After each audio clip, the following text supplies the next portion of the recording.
Ayon kay Rosendo Pinuno, na ang mga taong kakilala niya, hindi mga basta-bastang tao lang dahil sa malaking porsyento ng mga ito ay merong dugo ng aswang. Malimit lang din yung namumuhay ng normal, subalit kapag may mga tao itong kinagagalitan, agaran nila itong winawasak. Dagdag pa niya na, maliban sa mga aswang, meron din doong naninirahang mga mambabarang at manlalason. Kahit nga siya noong una, hindi makapaniwala sa bagay na yan, subalit nang ilahad ito ng tatay niya, dito na siya unti-unting napaniwala. Alam niya sa kanyang sarili na hindi ito magsisinungaling, kaya wala siyang rason para pagdudahan ang lahat ng ibig nitong iparating. Magmula noong narinig niya ang tungkol dito, doon na siya nagsimulang mapaisip. Alam naman niya na totoo ang mga aswang, subalit kulang siya sa mga ebidensya upang tuluyan itong mapaniwalaan. At para mabasag ang ganoong pagdududa, dito niya na napagtanto na kailangan niya itong patunayan. At para magawa ito, kailangan niya ng tulong ng kanyang ama. Isang hapon, habang gumagapas sila ng saging, napansin niya na wala na silang kasama. Pagsilay naman niya, sila na lang ng tatay niya ang mga natira at di siya nagdalawang isip na doon lumapit kasabay ng dali-dali niya ritong pagtanong ukol sa mga nilalang. Nga pala Pinuno, sa taong ito nasa edad 19 anyos na si Rosendo. Bagaman bata pa, hindi may pagkakailang nakakapag-isip na rin ng tama. Matapos namang marinig ng tatay niya ang kanyang sinabi, bahagya naman itong napahinto sa paggapas ng saging. Dahan-dahan yung napasilay sa kanya at nang magpang-abot na ang kanilang paningin, dito na ito malumanay na sumagot ng, "Talaga bang handa ka na makita sila sa kanilang mga anyo? Sinasabi ko sa iyo, Rosendo, hindi mo magugustuhan na makita mo sila sa ganoong kaanyuan. Kaya kung ako sa iyo, mas mainam na pag-isipan mo ito ng mabuti dahil sa oras na ito'y mapatotohanan mo, kailan may hinding-hindi mo na mababawi ang kainosentihan mong nawala sa iyo." Dahil sa sinabi nito, di siya nakaimik. Sa tono kasi ng boses ng tatay niya, alam niyang sigurado ito sa mga bagay na sinasabi nito. Imposible man yun kung pakinggan, malakas ang kanyang kutob na ito ay totoo at walang halong kasinungalingan. Sa pagpapatuloy naman ng kanilang pag-uusap, dito niya na matapang na inilahad ang kanyang pasya. Nang marinig naman ito ng tatay niya, napangiti lang naman to habang sumasagot sa kanya. "Matanda ka na nga talaga. Mabuti yan anak, sapagkat ayokong maging mangmang ka pa sa ganyang edad. Mamayang gabi makikita mo na sila. Ihanda mong iyong sarili at siguraduhin mong hindi ka makakaramdam ng takot sa oras na sila'y masilayan mo ng harapan." Matapos nitong makapagsalita, dito na nagpatuloy ang kanilang ginagawa. Bagaman abala noon si Rosendo, di niya maipagkakaila na lumilipad na noon ang kanyang diwa. Halos hindi niya kasi maisip kung ano ang kahinat na ng kanilang mga naging pag-uusap. Pagsapit ng 5:00 ng hapon, bit-bit ang 2 sako ng saging. Matyaga na silang naglakad papauwi. Kahit medyo madilim na, di naman nila ito gaanong alintana, lalo pat marami pa naman silang mga nakakasabayan. Yung lugar kasi na kanilang pinagapasan, meron doong ilang taong nakatira. At base sa kwento ng tatay niya, ang mga taong yon ay kabilang sa mga nilalang na nabanggit nito sa kanyang istorya. Noong una, di naman niya ito gaanong pinagtuunan ng pansin. Gawa ng sa ilang beses nilang pagkakatagpo, wala naman siyang nararamdamang kakaiba. Subalit ayon sa kanyang ama, isa yung espesyal na abilidad ng mga nilalang upang hindi ito matiktika ng kanilang mga kalaban. Ang kaso lang, kahit ilang beses niya na itong narinig, napakahirap pa rin itong paniwalaan. Ilang minuto pa ang lumipas. Nang medyo malapit na sila sa baryo, may nasipat siyang 2 taga-bukid na biglang humarang sa kanilang daraanan. Pagsilay nito sa kanyang ama, di naman ito nagdalawang isip na lumapit kasabay ng pag-uwi ka ng isa sa mga ito ng, "Magandang gabi, Manong Gregorio. Mukha yatang natagalan kayo sa paggagapas, ah." "Kumusta naman? Marami ba kayong nakuha?" "Ah, oo. Nakadalawang sako kami. Yung mga natira pala, kayo na ang bahala ron, ha? Sige kaibigan, mauna na kami."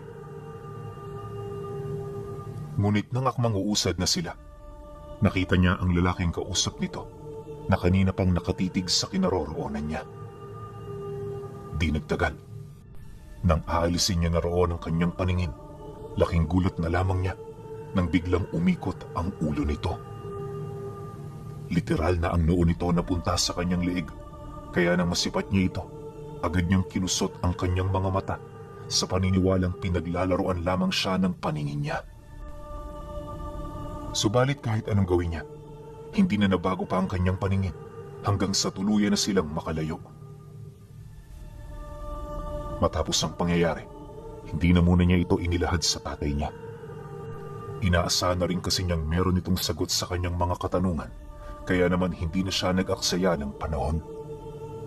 Ang tanging nais na lamang niya, mapatunayan ito ang pag-iral ng mga aswang sa lugar nila.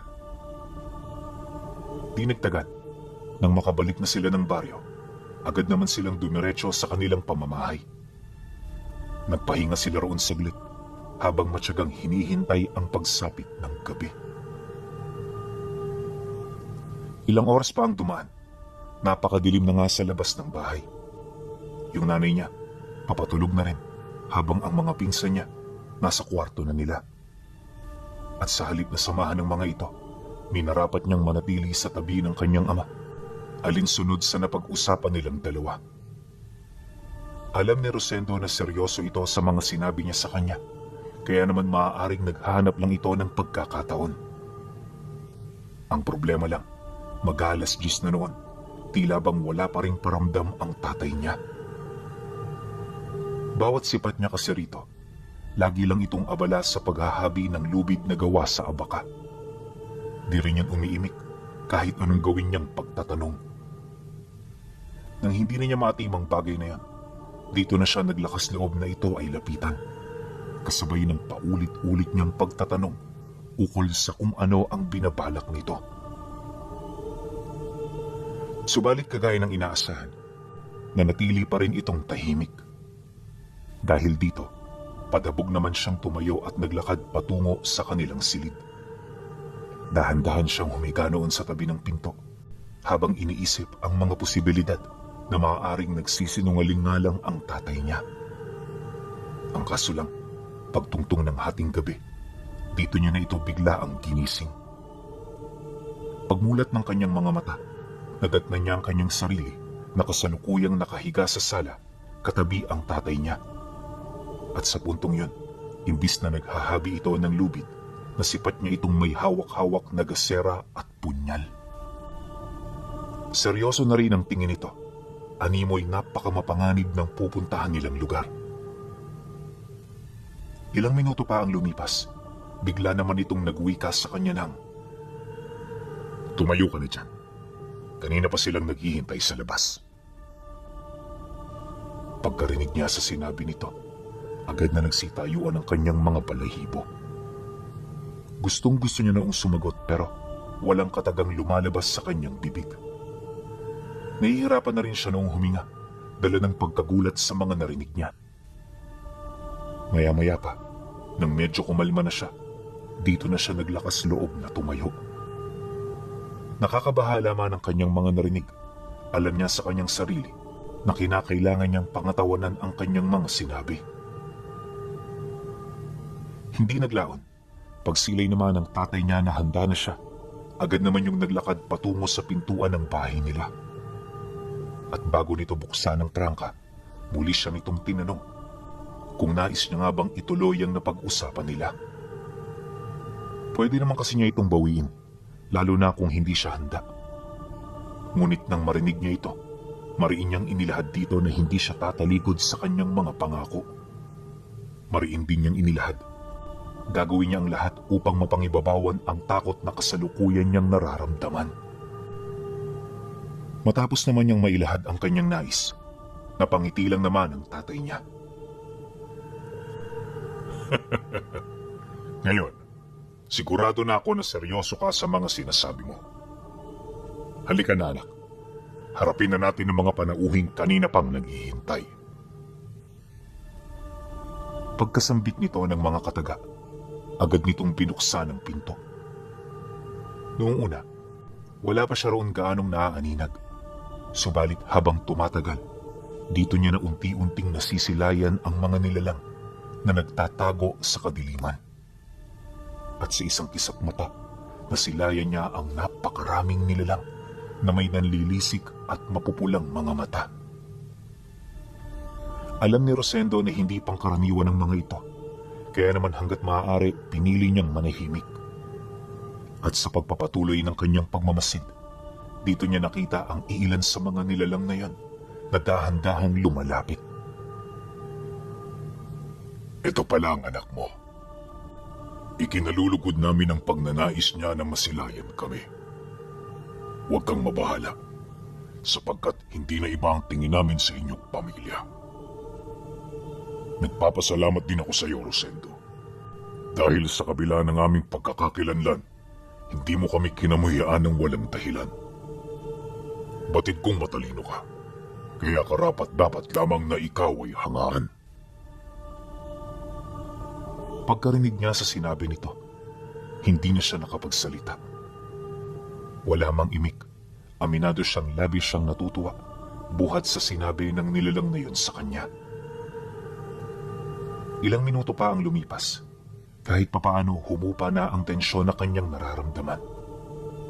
Kung kanina medyo aligaga pa siya, sa mga sandaling yun, nakakausap na siya ng maayos. Dahil dito, nagkaroon naman ng ideya ang mga ito kung anong tipo siya ng tao. At sa loob ng halos kalahating oras nilang pag-uusap, wala itong ibang naitanong sa kanya maliban sa mga bagay na hangad niyang malaman. Dagdag pa ng mga nilalang na ngayong nakita na sila ni Rosendo, nasa ilalim na ito ng kanilang proteksyon. Pagkarinig niya sa sinabi nito, nakaramdam siya ng kapanatagan sa kanyang sarili. Dito niya kasi napagtanto na ang naisip niyang pakikipagkita sa mga ito ay pawang tagumpay at hindi isang malaking pagkakamali. Matapos ang naging pag-uusap, dito na isa-isang naglaho ang mga nilalang. Pagbalik ng katahimikan sa paligid, hindi na rin niya nagawa pang sundan ang mga nilalang. Ayon sa kanya, na kahit nakasunod sa mga ito ang paningin niya, nakapagtatakang parang naglaho na lamang ito na parang bula. Dala ng kuryosidad, sinubukan niya itong sundan, ngunit sa kasamaang palad, wala na siyang natuntun. Dahil dito, nagdesisyon na siyang bumalik sa kanila. Alam niya kasi na hindi niya na ito makikita, gawa ng ayon sa mga nilalang, sadyang marami silang ginagawa tuwing sumasapit ang gabi. Dumaan pa ang mga araw, nagpatuloy ang kanilang buhay sa baryo. Kahit may mga pinagdaanang hindi kaaya-aya, nagpapasalamat pa rin siya kahit papaano. Pilit din niya noong kinalimutan ng lahat, ngunit sadyang malakas ang presensya ng mga nilalang. Dagdag pa niya na, sa sandaling naalala niya ang lahat, unti-unting bumabalik sa kanyang wisyo ang matinding takot na kanyang naramdaman noong mga panahong yon. At dahil dito, kung kaya't nagagawang sumariwa sa kanyang alaala ang lahat ng bagay na naranasan niya. Gayunpaman sa kabila ng mga bangungot na yon, wala na siyang ibang kinatakutan. Alam niya kasi sa kanyang sarili na kaibigan niya ang mga ito at kailan may hindi siya nito magagawang traidorin. Subalit ang hindi niya inaasahan ay yung malaking problemang paparating. 2 buwan nang lumipas matapos ang kanyang unang engkwentro, nabalitaan niya sa kanyang ama ang pagiging maligalig ng mga nilalang sa lugar nila. Nagsimula ang lahat ng yun noong may nawala sa kanilang mga kapatid. Pilit nila itong hinanap kung saan-saan, pero sa kasamaang palad hindi na nila ito natagpuan. Literal na naglaho ito na parang bula, kaya naman marami sa mga kauri nito ang walang sawang naghanap. Kung saan-saan na rin nila tinuntunang naiwan itong bakas, ngunit sa kasamaang palad wala silang nakita. At ang mas nakakagulat pa, hindi ito matukoy ng mga sigbing ilang taon na sa mga itong naninilbihan. Ayon sa kaibigan ng tatay niya, nasa 6 na kapatid nila ang nawawala. Pumunta lang yan sa Karatig Baryo para maghanap ng kanilang mga biktima, subalit bigla na lamang naglaho ang mga ito.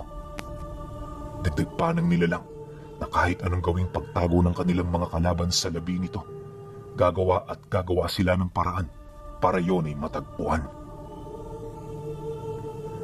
Matapos naman yung marinig ng kanilang pamilya, di naman nila maiwasang maalarma. Alam kasi nila na simula pa lang ang lahat ng yon, kung kaya't marami pa ang pwedeng mangyari. Mariinding inilahad ng kanyang ama na hanggat maaari, umiwas na muna sila ng baryo upang hindi sila madamay at mapahamak. Dagdag pa nito na, mataas ang posibilidad na bumisita sa kanilang lugar ang mga pumatay sa kanilang kaibigan, kaya hindi malabong sumiklab ang isang malaking kaguluhan. Pagkarinig naman niya sa sinabi nito, doon na siya nagdesisyong tumulong sa mga nilalang. Alam niya kasi na wala itong nalalapitang tao, kaya naman siya na ang kumilos para makatulong sa pagmamasid sa mga ito. Ang kaso lang, ilang araw bago niya simula ng pagmamanman, meron siyang napansing grupo na palaging dumaraan sa labas ng baryo kapag sumasapit ang dapit hapon. Wala siyang ideya kung sino-sino ang mga ito, ngunit base sa mga katayuan nila, mukhang mga pangkaraniwan lang itong magsasaka. Dahil sa kanyang maling akala, kung kaya't kahit may mga pagkakataong malapit na ito sa kanya, hindi niya ito gaanong pinapansin. Hanggang sa dito na sila nagkaroon ng komprontasyon. At sa pagkakatanda ni Rosendo, hapon ng Biyernes nang mangyari ito. Nataon noong abala rin sa gawaing bahay ang tatay niya, kaya walang nakakita sa mga nangyari. Paglapit ng grupo ng mga magsasaka sa kanya, dali-dali siya nitong pinalibutan habang walang kaabog-abog na nagtanong ang isang matandang lalaki ng, "Taga dyan ka ba, Totoy? Anong ginagawa mo rito ng ganitong oras? Bakit hindi ka pa umuwi sa inyo? Hindi mo ba alam na marami ang aswang sa lugar na yan? Sige ka, baka madagit ka nila." Pagkasambit naman ito ng mga kataga, di naman na siya nagulat kasi maging siya man aminadong totoo ang mga sinabi nito. Subalit nang mapansin naman yun ng matanda, ora mismo siya nitong pinadakip sa mga kasama nitong nagmamasid. Paglapit nito sa kanya, agad siya nitong hinawakan sa ulo, sabay tali ng kanyang mga braso at paa. Bagaman medyo may kalakihan ang kanyang katawan, nakapagtatakang hindi man lang siya nakapalag. Unang hawak pa lang kasi ng dalawang lalaki sa kanya, napansin niya na sintigas ng bakal ang mga kamay nito. At kahit anong gawin niyang pagpupumiglas, wala siyang sapat na lakas upang ito ay mapantayan. Dahil sa ganoong pangyayari, tuluyan na rin siya nitong nadakip. Nang maisilid na siya nito sa sako, dali-dali siya nitong dinala sa Karatig Baryo para ikulong. 3 araw na naghimas-rehas itong si Rosendo, kung saan sa loob ng mga araw na yon, wala siyang ibang ginawa kundi ang umiyak habang sumasagot ng mga tanong. Mabuti na lang talaga di siya sinakta ng grupo dahil sa nalaman ng mga ito na isa lang siyang ordinaryong tao. Pero sa kabila ng pagiging ordinaryo, hindi pa rin nakalusot ang mga posibilidad na maaaring may kaugnayan siya sa mga nilalang na kanilang hinahanap. Hindi naglaon. Pagpatak ng ika-4 na araw, inilipat siya nito sa isang tagong silid. Kagaya ng una niyang pinagtirahan, para rin itong kulungan, ngunit hindi na ito gaanong masikip. Sarado man, kompleto na roon ang kanyang mga gamit, kung kaya't kahit papaano, naging komportable na rin siya sa ganun niyang kalagayan. Ayon sa kanya, hindi lang isa ang ganoong silid sa lugar, dahil sa bawat gilid ng pasilyo, may nakikita siyang malakulungang mga kwarto na gawa sa purong bakal ang mga rehas. Dagdag pa niya na, sa lugar na yon tanging ang kulungan niya lamang ang gawa sa kahoy. Ito lang din na nag-iisang may bintana na nagagawa niyang mabuksan tuwing umaga. Dahil dito, nakakalangha pa rin siya ng sariwang hangin. Ang tanging naging palaisipan na lang din noon sa kanya ay kung saang lugar siya dinala ng grupo. Pagsapit naman ng huling araw ng linggo, may napansin siyang mga nilalang na nakakulong sa pinakadulong bahagi ng silid na kanyang nakikita. At kaya lang naman hindi niya ito napansin sa unang sipat niya ay dahil sa masyadong madilim ang parteng yon ng kulungan. Pagsilay naman niya sa mga ito, nanatiling malabo ang pagkakakilanlan ng mga ito. Anya, na kung hindi pa siya tinawag sabay-sabay ng tatlo, hindi niya pa yun makikilala. Nang marinig niya ang boses ng mga taong yun, dito niya napatunayan na yun na nga ang mga taong hinahanap nila. Iyak yun ang iyak habang nagsasalita. Animoy dumanas na ang mga ito ng napakatinding paghihirap. Matapos naman niyang marinig at makilala ang mga taong yon, dito na rin siya nagdesisyong makipag-usap sa mga bantay. Hinangad din niyang makausap ang matandang kumulong sa kanya upang magkaroon ng linaw ang bawat katanungang namumutawi sa kanyang isipan. Pagkarinig naman ng bantay sa kanyang sinabi, agad naman yung umalis ng pasilyo. Di nagtagal nang makabalik na ito. Kasama na nito ang matanda na ipinakiusap niya. Pagpang-abot naman ng kanilang mga paningin, mahinahon naman yung lumapit habang nananatiling walang imik. At nang magkalapit na silang dalawa, pabulong naman yung nagsalita sa kanya. Kaya nga kita dinukot dahil alam kong meron kang kaugnayan sa kanila. At hindi nga ako nagkamali. At itong pagpapatawag mo sa akin ang nagpatunay na totoo ang aking mga agam-agam. Noong mga nakaraang araw, hindi ka umaamin ng iyong mga nalalaman. Subalit hindi pa rin ako nawala ng pag-asa. Alam mo kasi, iho, ang mga madaldal na tao, parang mga isdang nahuhuli sa kanilang mga bunganga. Nang marinig niya ang sinabi ng matanda, di na rin siya nakaimik. At sa halip na magdahilan pa, nagpasya na siyang ipagtapat ang mga nalalaman niya. Ngunit sa kabila ng lahat ng iyan, ipinagpilitan pa rin niyang mabubuti ang mga nilalang na kanyang kakilala. Dagdag pa niya na, hindi ito kumakain ng mga inosenteng tao dahil bago sila mambiktima, sinisiguro muna nilang masama ang mga taong papaslangin nila. Mariin din niyang inilahad na parang tao lang din naman ang mga nilalang na merong nagmamahal na pamilya. Matapos naman niya itong mailahad, inakala niya na magagawa niyang maimulat ang mga mata nito, pero nagkamali siya. Lingid sa kanyang kaalaman na ang matandang yon ay sanay na sa ganoong sitwasyon. Hindi ito basta-bastang nadadala sa kahit na anong salita dahil bago ito magdesisyon, pinag-aaralan niya muna ito ng maigi. Inamin din ito sa kanya na wala itong tiwala sa salita ng mga taong hindi niya kakilala, kaya lahat ng kwentong inilahad niya ay pawang mga walang kabuluhan. Nang marinig naman ni Rosendo ang sinabi nito, doon na siya nagsimulang magwala.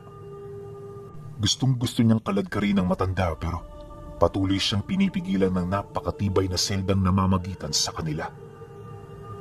Hindi nagtagal nang mapagtanto ng matanda na wala na silang pag-uusapan pa.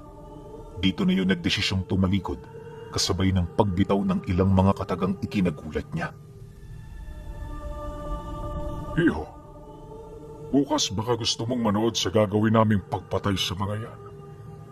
Gaganapin ito bandang hapon sa liwasan, kaya kung interesado ka, mag-abiso ka lang sa bantay ng selda. Nakuha na niya ang utos ko, kaya hindi ito magdadalawang isip na isama ka. Gusto naming makita mo ang proseso ng aming pagpaparusa para ikaw mismo ang makapagsabi kung makatarungan ba ito o hindi. Pagkarinig naman niya sa sinabi nito, di siya nagdalawang isip na sumagot. Para sa kanya mali ang gagawin ng mga taong yon. Lalo pat hindi naman nila kilala ang mga nilalang na kanilang papatayin. Makinig ho kayo sa akin. Hindi ho masasama ang mga yan. Kagaya rin natin sila ng mga mabubuting individual.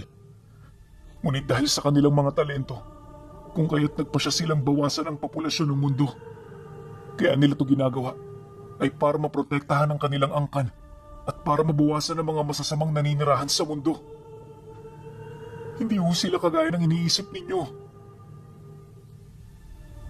Matapos naman niya itong mailahad, imbis na maantig ang matanda, napangiti lang ito habang nakatitig sa kanya. Wala yung ideya ukol sa ibig nitong ipahiwatig. Ngunit nasisiguro niya na walang silbi ang lahat ng kanyang sinabi. Maya-maya pa, tahimik na rin yung umalis na parang wala man lang narinig. Si Rosendo noon, galit na. Pero ano naman ang magagawa niya? Bukod sa nakakulong siya, masyadong malakas para sa kanya ang mga bantay. Alam niya na walang tsansa na matalo niya ang mga ito. Kaya naman ang tanging niyang magagawa ay manatili at maghintay sa panahon ng kanyang paglaya. Kinabukasan bago sumapit ang bukang liwayway, kasalukuyan ng abala ang mga taga-baryo buhat sa nalalapit na selebrasyon. Hindi nagtagal, nang maihanda na nito ang lahat ng kailangan nila, dito na nito kinuha ang mga aswang na nakatakdang maparusahan ng kamatayan. Paghila naman ng mga ito papalabas, doon niya narinig ang kalunos-lunos nitong paghingi ng tawad habang paulit-ulit na nagmamakaawa. Ayon sa kanya, na noong mga sandaling yun, literal na binabana ng mga nilalang ang kanilang mga dignidad para lamang mabuhay. Nakakalangkot man yung makita, tatag ng dibdib ang kanyang sinantalan upang hindi siya nito gaanong maapektuhan. Hindi naglaon, nang mailabas na ang mga nilalang na yan, agad itong ipinako sa isang basang poste. Malalaking pako ang bumaon sa kanilang mga braso, kaya naman kahit hindi pa nagsisimula ang selebrasyon, mamatay-matay na sa kakasigaw ang mga ito. Maya-maya pa, nang maihanda na ng mga kasamahan ng matanda ang lahat ng kinakailangan nila, dito na ito lumapit sa mga papaslangin para malagyan ito ng langis sa kanilang mga katawan. Akala noon ni Rosendo, isang pangkaraniwang langis lang ito. Pero pagbuhos noon ng matanda, sa pilitan nitong pinabago ng anyo ang nilalang na nakapako sa kanilang harapan. Matapos nun, nagbigay lang ito ng maliliit na talumpati bago yun tapunan ng sibat ng mga mandirigma. Bagaman merong pumaltos, may mga sibat pa ring dumiretsyong tama sa katawan ng mga ito. At ang mga aswang na naunang tamaan ng sibat ay agarang binawian ng buhay dahil sa lakas ng laso na nakakapit sa talim nito. Ilang minuto pa ang lumipas, patay na ang lahat ng nakapakong nilalang. Nang masipat naman yun ni Rosendo, pahigbilang naman siyang napaiyak habang pilit na pinapakalma ang kanyang sarili. Alam niya na sa mga oras na yon ay mas mainam nang maging kalmado upang hindi na lumala ang sitwasyon.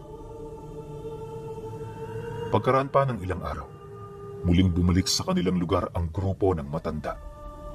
Subalit sa pagkakataong yun, bumisita ang mga ito, hindi para mandukot, bagkus ay para maiuwi siya sa kanyang pamilya. Matapos naman siya nitong palayain, nagbigay muna ito ng konting babala ukol sa mga nilalang na patago pa ring naninirahan sa kanilang lugar. Ayon sa matanda, hindi sila titigil sa pagtuntun hanggang sa malipol na nila ang lahat ng nilalang. Nang marinig naman yon ng mga aswang, hindi ito nagdalawang isip na sumalakay sa pagsapit ng gabi. Subalit sa kasamaang palad, lahat ng nakiisa sa labanang yan, walang ibang nakamit sa kanilang mga sarili, kundi ang matinding kabiguan. Marami rin sa kanila ang nag-alay ng buhay, dahil lamang sa mga bitag na hindi nila inaasahan. Pagkatapos ng mga pangyayari, dito na tuloy-tuloy na umatake ang matanda hanggang sa mapilitan ng lumayas ang mga natitirang nilalang sa kanilang baryo. Dahil dito, pakiramdam noon ng pamilya ni Rosendo, nagwalis ng masasama ang Panginoon sa lugar nila. Kahit hindi yun madaling tanggapin, sa katagalan ng kanilang pag-iisip, naunawaan na rin nila ang ibig nitong mangyari.